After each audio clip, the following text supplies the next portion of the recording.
आपके मन में गुनगुनाने का अवसर भी मिलता है और आप लोग उस कविता को कई बार जब याद करेंगे तो मन के अंदर एक प्रेरणा मिलेगी और एक ताकत और एक संबल भी मिलेगा।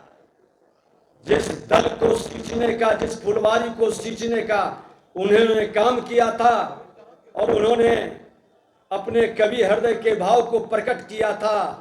टूटे हुए सपनों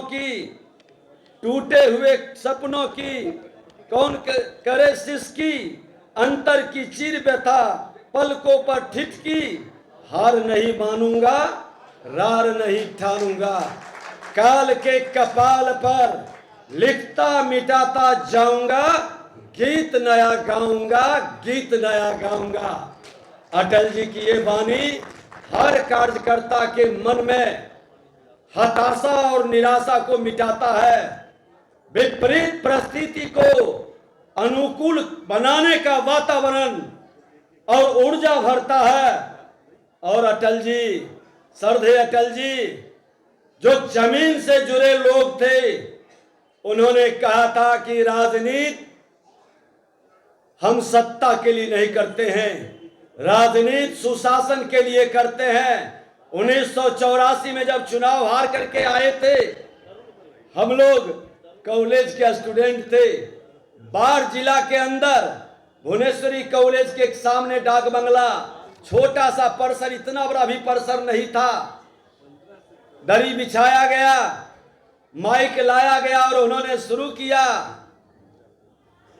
कि मैं चुनाव हार गया, लेकिन हार करके भी इस राजनीति की काजल की कोठली से दामन बचा करके निकल गया, इसलिए मैं जीत गया।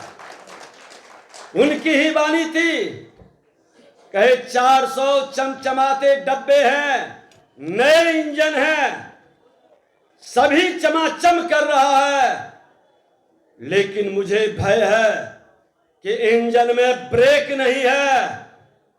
राजीव गांधी प्रधानमंत्री बने थे और स्वर्गीय राजीव गांधी का वो एक भविष्य वक्ता भी थे, बहुत बड़ा संकेत था। और उन्होंने संगठन के लोगों को कहा कि जो सामाजिक कार्य करता है वो अपने कफन सर पर बांध करके चले, ताकि उसके परिवार को कफन की चिंता न सताए, तभी राजनीति सफल होगी। और आज उस राजनीति में भारतीय जनता पार्टी के लाखों लाख कार्यकर्ता अपना पसीना और लहू बहा करके आज जिस मुकाम पर देश को पहुंचाया है, और जो उनके सपना था भय, भूख और भ्रष्टाचार मुक्त भारत का, आज भय से मुक्त के लिए आतंकवाद, उग्रवाद और अपराध पर देश के प्रधानमंत्री जी जो उनके उंगली पकड़ करके राजनीति के पाठशाला में प्रवेश किए थे, आज उसको साकार कर रहे हैं। भय से मुक्ति के लिए 80 करोड़ लोगों के घर में अनाज पहुंच रहा है, और कोरोना जैसे महामारी में देश में पहली बार कोई भूख से नहीं मरा। और भ्रष्टाचार मुक्त भारत की सपने को साकार करने के लिए जब आज उनके प्रधानमंत्री नरेंद्र मोदी जी ने लाल किला से शंखनाद किया, तो आज भ्रष्टाचारी वंशवादी एक मंच पर आकर के गलवहियां कर करके जिस तरह से माहौल बनाना चाह रहा है, लेकिन शायद वो भूल गया कि अटल जी की वाणी, उनके निकले हुए शब्द, उनके कवि हृदय का वह कविता आज भी भारतीय जनता पार्टी के दिलों में एक नई ऊर्जा, एक नई प्रेरणा दे रहा है। वातावरण बदलते रहेगा, माहौल और मौसम बदलते रहेंगे, लेकिन कार्यकर्ता उस ऊर्जा को मां भारती के संतानों के हित में हमेशा उसके कल्याण और उत्थान के लिए लगा रहेगा। अवसर मिलता है, अवसर को खोना नहीं है। मिल कर करके मां भारती के हर संतान के उत्थान का और कल्याण के संकल्प को देश के प्रधानमंत्री नरेंद्र मोदी जी के विकसित भारत के सपना को साकार करना अटल जी के प्रति सच्ची श्रद्धांजलि होगी, उनके प्रति उनके पद चिन्हों पर चलने का और उनके वाणी को हर घर तक पहुंचा देना हम सब की जिम्मेवारी है। हम पुनः सच्ची श्रद्धांजलि अर्पित करते हुए तमाम उनके साथ काम करने वाले, उनके निकट रहने वाले और उनसे प्रेरणा लेकर के आज भी समर्पण भाव से निस्वार्थ काम करते हैं, उनको भी नमन करते हैं, आभार व्यक्त करते हैं और धन्यवाद देते हैं। भारत माता की, भारत माता की, वंदे वंदे। बहुत बहुत। श्यामा प्रसाद मुखर्जी की मृत्यु हुई संदेहास्पद प्रकृति में 53 साल की उम्र में। दीनदयाल जी की मृत्यु हुई 53 साल की उम्र में, 66 में। अटल जी देश भर में घूमते थे, जनसंघ की अलग जगाते थे। उस समय सोशलिस्ट पार्टी, कम्युनिस्ट पार्टी बहुत मजबूत थी। लोग हंसते थे, तुम्हें कौन सी दुकान चलाते हो, बंद करो इस दुकान को। इसमें उन्होंने देश में घूमकर अलग जगाई और जनसंघ में पार्टी को सम्मान दिलाया। फिर बाद की कहानी आप जानते हैं, प्रधानमंत्री भी बने। देश के कार्यकर्ता वर्षों से उनकी प्रतीक्षा करते थे कि वो बने प्रधानमंत्री। अटल जी प्रधानमंत्री बने तो देश भर के कार्यकर्ता उनसे मिलने आते थे और अटल जी 1 घंटा समय उनके लिए रखते थे। 2 बार मैंने भी अनुभव किया, कार्यकर्ता बिल्कुल अभिभूत है, मालूम हुआ अटल जी कोई भगवान बैठे हैं। प्रधानमंत्री के कुर्सी पर उनको देखने की इच्छा थी और अटल जी का तरीका बात करने का, लड्डू खाया, मिठाई खाया तूने? कहा कुछ नहीं खाना है, बस आपको देख लिया प्रधानमंत्री की कुर्सी पर। बिहार के लोगों को जानना जरूरी है कि बहुत दबाव होता है मेडिकल इलाज का दिल्ली में, तो हम लोग, मुझे ही कहा गया तुम ही बात करो, तो हमने कहा सर आपसे कुछ कहना है। क्या बताइए क्या कहना है? कहा सर कौन सा कानून लिखा हुआ है कि 57 में एक all India institute of medical sciences बना, दूसरा नहीं बन सकता है? क्या कहना है आपका? कहा बनवा दीजिए पटना में एक। तो प्लानिंग सेक्रेटरी थे निशिकांत सिन्हा, मेरे साथ कोल विभाग में काम कर चुके थे। तो रात में 11 बजे फ़ोन किए, मैं उनसे भोजपुरी में बात करता था, वो सिवान के थे। उन्होंने कहा रहुआ पीएम के क्या समझौनी है जी? उन्होंने कहा कल मुझे ऑल इंडिया मेडिकल इंस्टीट्यूट पर प्रेजेंटेशन दो और बाकी बातें रविशंकर से कर लो। आपने देखा पटना का एम्स बना, जमीन देने में देरी हुई, बाकी हुई, आज कहाँ से कहाँ निकला। ये जो पूरा गोल्डन क्वाड्रिलेटरल है, जब इसकी कल्पना की गई थी तो बहुत विरोध था, कहाँ से जमीन आएगी, किसान परेशान होंगे, कहाँ से आएगा लोहा सीमेंट, कहाँ से खर्चा होगा। अटल जी बैठक में सुनते रहे, बस एक शब्द का, करना है। और आज आप देखिए कहाँ कहाँ ये गोल्डन क्वाड्रिलेटरल नॉर्थ साउथ तक पहुँच गया। ये उनकी सोच थी, ये उनकी कल्पना थी। मित्रों बस अंत में एक बात कहूँगा, अध्यक्ष जी की अनुमति लेके बोल रहा हूँ। बिहार के मुख्यमंत्री कह रहे हैं कि मुझे अटल जी ने बनाया नेता, लेकिन आज की भाजपा अटल जी की भाजपा नहीं है। तो मेरा जवाब है नीतीश बाबू, क्या अटल जी के समय के नीतीश बाबू आज के नीतीश बाबू हैं? पहले इसका जवाब दीजिए आप। आपको नेता बनाया किस लिए? कि बिहार के भ्रष्टाचार, जंगल राज, लूट से लड़ने के लिए। नेता आपको अटल जी ने इसके लिए बनाया था। और यही बीजेपी का दफ्तर है 2005 में। उस समय प्रभारी थे अरुण जेटली जी, प्रमोद महाजन जी, सुषमा स्वराज, हम लोग सब बैठे हुए थे और तय हुआ कि एक नेता बनाना है। उनकी पार्टी के लोग खुश नहीं थे, स्वर्गीय दिग्विजय सिंह और जॉर्ज फर्नांडिस, और सबों ने अटल जी अडवाणी से बात किया कि हम लोग घोषणा कर रहे हैं, नेता चाहिए। नेता बन गए, चले। तो नीतीश बाबू, आप अटल जी के समय नीतीश बाबू नहीं बने, नहीं बचे, और जिनके खिलाफ लड़े उन्हीं के साथ खड़े हो गए। तो ये जानना बहुत जरूरी है। कृपया करके नीतीश बाबू ये बोलना बंद कर दें, नहीं मेरा आग्रह है। मेरा मित्रों आपसे क्या आग्रह है, अटल जी का सपना था भारत को बड़ी ताकत बनाने का, और जो सपना उन्होंने देखा और आगे बढ़ाया, याद करिए पोखरण के बम विस्फोट पर पूरी दुनिया ने सैंक्शन लगाया, अटल जी ने कहा दुनिया झुकेगी, भारत नहीं झुकेगा। दुनिया झुकी क्योंकि भारत बड़ा देश है और नरेंद्र मोदी उस पूरे प्रक्रिया को और आगे बढ़ा रहे हैं। भारत आगे बढ़ेगा, झुकेगा नहीं। यही उनका आदर्श, यही उनका संकल्प, यही उनका विश्वास। और जहाँ तक कवि हृदय जी का सवाल है, बहुत प्रामाणिक कवि लोग आए हैं, वो कवि हृदय अटल बिहारी वाजपेयी गुणगान करेंगे। आप सबों का बहुत बहुत अभिनंदन, बहुत बहुत धन्यवाद।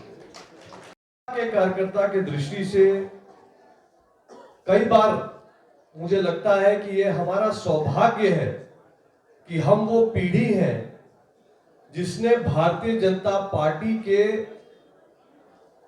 दिग्गज नेताओं के नेतृत्व में काम करने का सौभाग्य पाया है। माननीय अटल बिहारी वाजपेयी न सिर्फ देश रत्न, न सिर्फ भारत के 3 बार शपथ लेकर प्रधानमंत्री बनने वाले व्यक्तित्व थे, अटल जी एक विचारक थे। अटल जी एक ऐसा शख्सियत थे जिनके जाने के सालों बाद आज भी और आने वाले दशकों तक उनकी सोच, उनके विचार, पार्टी, देश के प्रति उनका समर्पण, उनकी शुचिता और सादगी भरा जीवन हम सबको मार्गदर्शन देने का काम करता रहेगा। मित्रों, मैं इस बात से पूरी तरह अवगत हूं कि इस मंच पे बहुत सारे हमारे वरिष्ठ बैठे हैं जिनको बोलना है, और ये ऐसे लोग हैं, माननीय रविशंकर प्रसाद जी जैसे लोग, जिन्होंने बहुत करीबी से माननीय अटल जी को देखा है, उनके साथ काम करने का अनुभव जिनको मिला, और ये सौभाग्य रहा। इसलिए मैं ज्यादा तो इस पे नहीं कुछ कहूंगा। एक राजनीतिक कार्यकर्ता की दृष्टि से, एक युवा की दृष्टि से अटल जी के जीवन पे, उनके जीवन यात्रा को स्टडी करके जो 2-3 बातें मुझे बहुत प्रेरणादायक लगती हैं, वो आपसे साझा करने का प्रयास करूंगा। अटल जी की जीवन यात्रा ऐसी रही है कि उसकी व्याख्या करने जाएं, उस पर परिचर्चा करने जाएं तो घंटों क्या दिन, सप्ताह लग जाएगा। ऐसे ऐसे संस्मरण लोगों के पास है। लेकिन एक राजनीतिक कार्यकर्ता की दृष्टि से, एक राजनीति के अध्येता की दृष्टि से मुझे जो 2-4 बातें अटल जी के विषय में सबसे ज्यादा आकर्षित करती हैं, उसमें सर्वप्रथम मुझे लगता है अटल जी का हिंदी भाषा के प्रति प्रेम और समर्पण। आपको ध्यान होना चाहिए कि 1977 में संयुक्त संघ, यूनाइटेड नेशन की अंतरराष्ट्रीय गोष्ठी में अगर पहली बार किसी राजनेता में हिंदी भाषा में पूरा भाषण दिया तो वो माननीय अटल बिहारी वाजपेयी जी थे। अटल जी का मानना था कि अंग्रेजी सीखनी चाहिए, पर हिंदी हमारी पहचान है, इस पहचान का बड़ा इतिहास है और इस पहचान पे हमको गर्व भी होना चाहिए और इस हिंदी भाषा को हमको अंतरराष्ट्रीय पटल पे ले जाने का काम भी करना चाहिए। आज ये बात और महत्वपूर्ण हो जाती है क्योंकि आज इंडी अलायंस के घटक दलों के बीच में हिंदी और तमिल की चर्चा ज्यादा हो रही है। लोग हिंदी नहीं समझ पा रहे हैं इस देश में, तो अटल जी की ये बात बहुत तात्कालिक भी है कि हिंदी वो भाषा है जो इस देश को जोड़ती है, एक करती है, और अटल जी ने ये बात हमको समझाई है, हमको याद रखनी चाहिए। दूसरी बात, भारतीय जनता पार्टी अपने पहले अवतार में जनसंघ के नाम से समाज के बीच में आई। श्यामा प्रसाद मुखर्जी जी और दीनदयाल जी का कालखंड रहा 1952 से लेके 68 तक।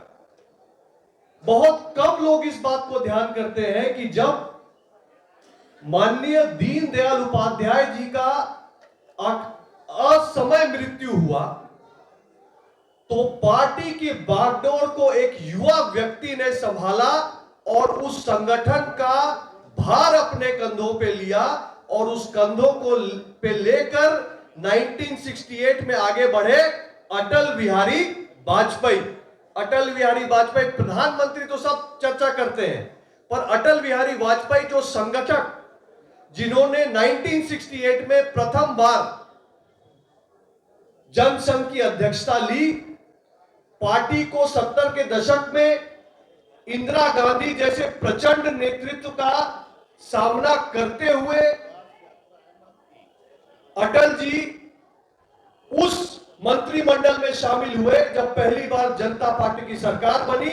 और जब जनता पार्टी के अंदर यह मतभेद आया कि जो भारतीय जनता पार्टी के उस समय के कार्यकर्ता, जनसंघ के उस समय के कार्यकर्ता, उनसे पूछा गया जनता पार्टी में, यह बात भी ध्यान से समझिए, जब जनता पार्टी के लोगों ने पूछा कि दोहरी सदस्यता नहीं चलेगी, अगर आपको जनता पार्टी में रहना है तो राष्ट्रीय स्वयंसेवक संघ की सदस्यता छोड़नी होगी। जब यह बात जनता पार्टी के लोगों ने कही तो जनता पार्टी से बाहर आकर भारतीय जनता पार्टी को पुनः स्थापित करने का, एक नए अवतार में स्थापित करने का काम एक संगठक अटल बिहारी वाजपेयी ने किया। यह भी हमको ध्यान रखना होगा कि अटल जी वो व्यक्ति थे जिन्होंने संघ विचारधारा को छोड़ने और जनता पार्टी से बाहर निकलने की जब बात आई, सरकार से बाहर निकलने की बात आई, तो अटल जी ने विचारधारा को चुना, संगठन को चुना। यह अटल जी ने हमको सिखाया।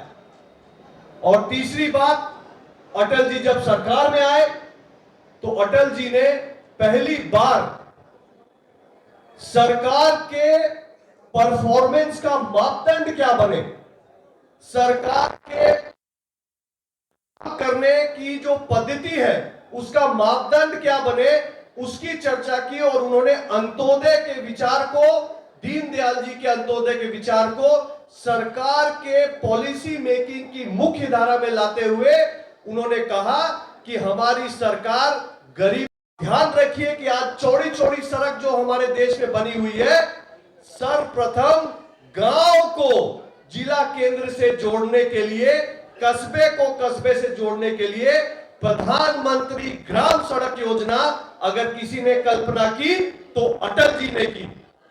अगर किसानों की भलाई के लिए नदियों को जोड़ने का काम किसी ने सोचा तो अटल जी ने सोचा।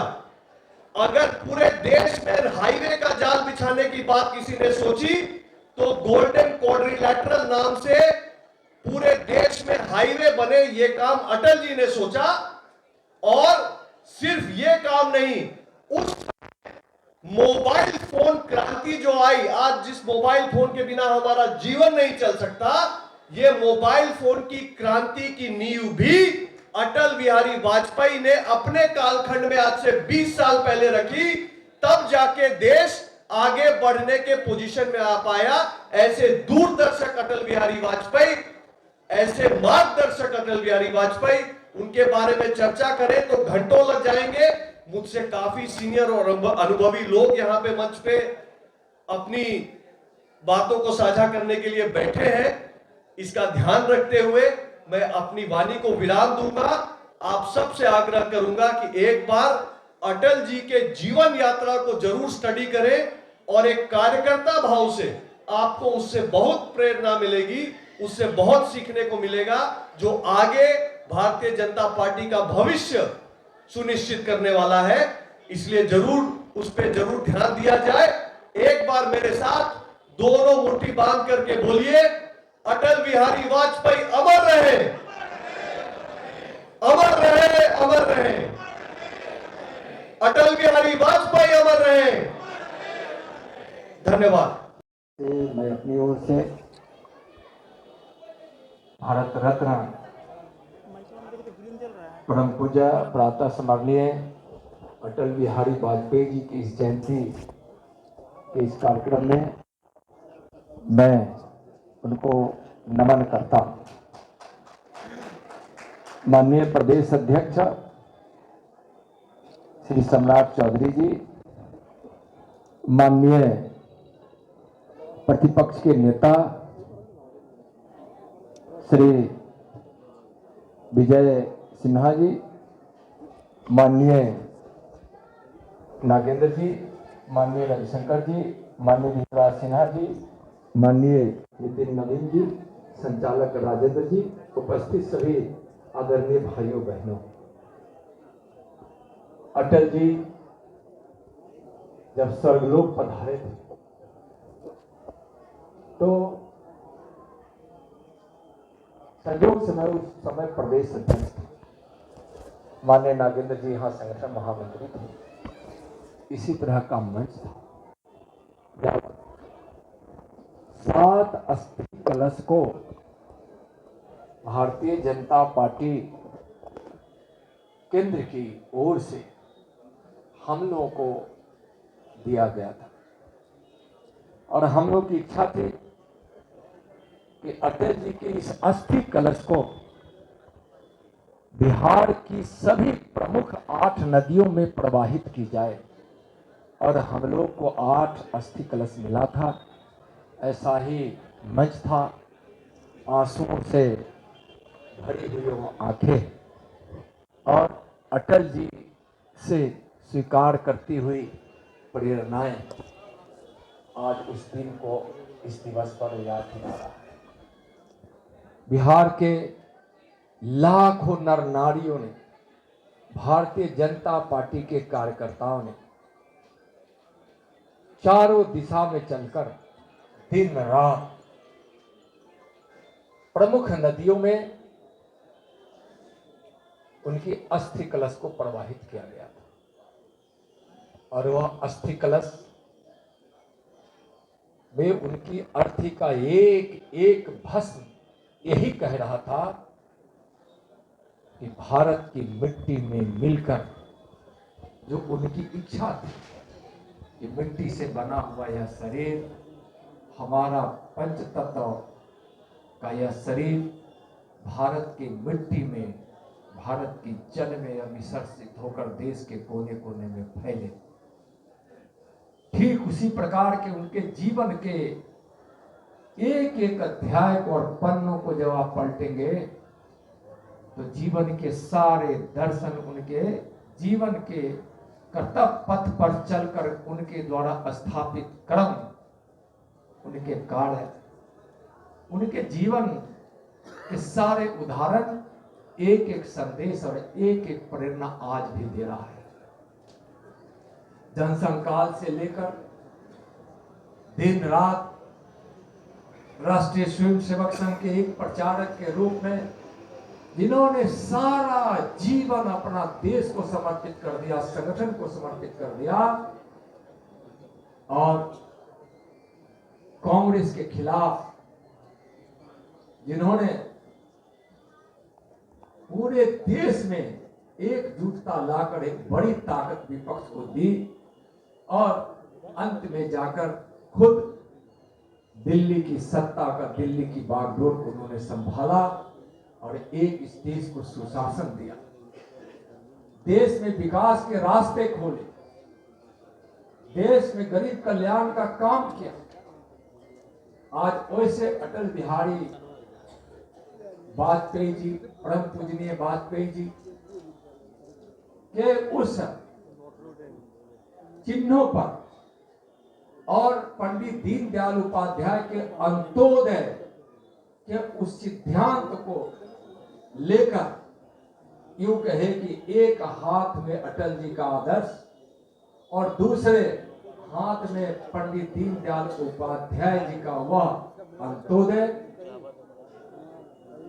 का सिद्धांत लेकर आज दुनिया के सबसे बड़े लोकप्रिय नेता, आज इस देश के गरीबों के मसीहा, विकास के भगीरथ, जिस प्रकार से मानव जीवन को, धरती को तृप्त करने के लिए, मानव कल्याण के लिए भगीरथ ने अपने प्रयास से शंकर की जटा से गंगा को उतार कर इस धरती पर लाए थे, उसी प्रकार से गरीबों के जीवन में खुशियां देने के लिए, गरीब कल्याण के लिए, किसान कल्याण के लिए, महिलाओं के उत्थान के लिए, मजदूरों कि जिंदगी में खुशियां आए, इसके लिए नौजवानों के जीवन में खुशियां आए, उसके चेहरे पे मुरझाई हुई कोई प्रतीक नहीं, खुशियों का दौर हो, उसके लिए जीवन को आत्मनिर्भर बनाने के लिए, भारत से गरीबी मिटाने के लिए आज नरेंद्र मोदी जी दिन रात परिश्रम कर रहे हैं और परिश्रम की पराकाष्ठा ने आज नरेंद्र मोदी जी को सफल भी बना रहा है। उनके द्वारा उठाए गए सारे कदम आज बढ़ चली है। आज ऐसे दिन पर, आज जहां भी अटल बिहारी वाजपेयी जी की आत्मा होगी, आज यह देखकर कि आज भारतीय जनता पार्टी के लाखों लाख कार्यकर्ता, करोड़ों कार्यकर्ता 140 करोड़ देशवासियों के लिए आज उनके पथ पर चलकर उनके संगठन का एक नायक नरेंद्र मोदी जी के नेतृत्व में भारतीय जनता पार्टी आज इस देश को उन्नति के रास्ते पर ले जाकर विश्व गुरु बनाने और इस देश से गरीबी मिटाने के लिए आगे बढ़ रहे हैं। आज उनकी आत्मा हमारे प्रधानमंत्री नरेंद्र मोदी जी को देखकर बार बार आशीर्वाद दे रही होगी। आज हम सबको सीखना है अटल जी के जीवन से, उनकी सादगी से, उनकी देशभक्ति से, उनकी सरलता से, संगठन के प्रति और देशवासियों के प्रति उनकी निष्ठा से हम सबको सीखना है और नरेंद्र मोदी जी के नेतृत्व में एक विकसित भारत बनाना है। और जो माननीय प्रधानमंत्री का संकल्प है, पता नहीं 1947 तक हमारे प्रधानमंत्री आदरणीय नरेंद्र मोदी जी का जीवन काल यहां रहेगा या नहीं, इसलिए कि कौन नहीं जानता है, कोई नहीं जानता है, लेकिन हम सब उनके दीर्घायु होने की तो हमेशा कामना करते ही हैं। लेकिन मैं यह कहना चाह रहा था कि जो सपना दीनदयाल जी और अटल जी देखे थे, जिस देश से गरीबी मिट जाए, वही सपना को साकार करने के लिए आज प्रधानमंत्री जी जब आजादी का 100वां वर्षगांठ भारत मनाता रहे, उस समय प्रति व्यक्ति आज दुनिया का सबसे ज्यादा भारत का हो, यह हमारे आदरणीय प्रधानमंत्री जी का संकल्प है। उस संकल्प में हम सब आज अटल जी की जयंती का साक्षी बनकर आज के उनके जन्मदिन पर शपथ लेते हुए प्रधानमंत्री जी के संकल्प को पूरा करने के लिए हम सब आगे बढ़िए, मोदी जी के साथ चलिए। बहुत बहुत धन्यवाद। भारत माता की जय। अटल बिहारी वाजपेयी अमर रहे। अटल बिहारी वाजपेयी अमर रहे। अटल बिहारी वाजपेयी अमर रहे। बहुत बहुत